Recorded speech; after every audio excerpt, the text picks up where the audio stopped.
Naglak na ang ating kaibigan. Naglak na sa gutter. Kakasingit-singit. Ayan na ang nangyari. Ano na yan, kaibigan?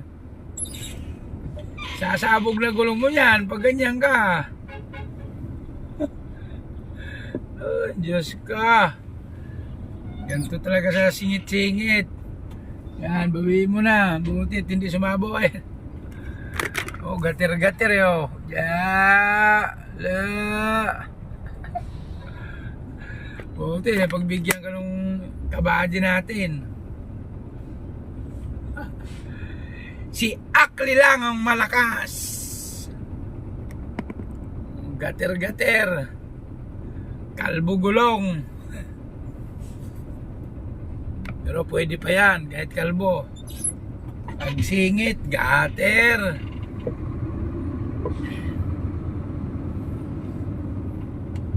Gater-gater, ganda unit, mga kalbo gulong.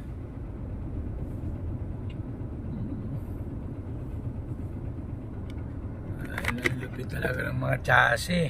Pila. Kabayuan.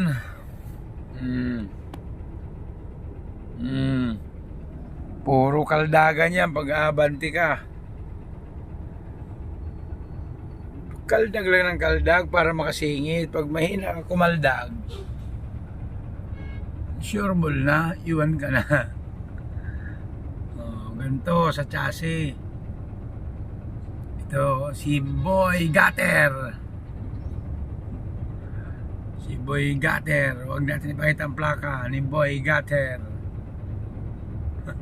Yan, sinampahan yung gutter doon sa kabila. Kaldag-kaldag yan, la. Doon pa sa kabila.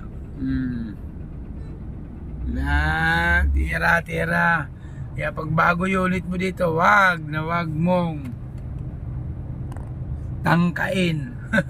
Pagkatabi mo yung mga ganito, ay yari ka dyan. Yan, bante. Yan, bante.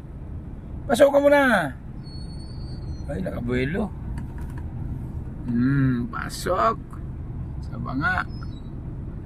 Kami naman ako, alas 10 na. Tagal gumalaw din ng mga MT. Ganito ang pilaw, imbudo yan. Pag dito, dalawahan lang. Ilan yan dito? 1, 2, 3, 4, 5, 6, 7, 8. 8 lanes dito sa imbudo. Yung chassis. Tapos pag natin sa unahan, 2 lanes. Kaya lang nangyari. Kabayuan. Yun lang. Magandang gabi. MIP.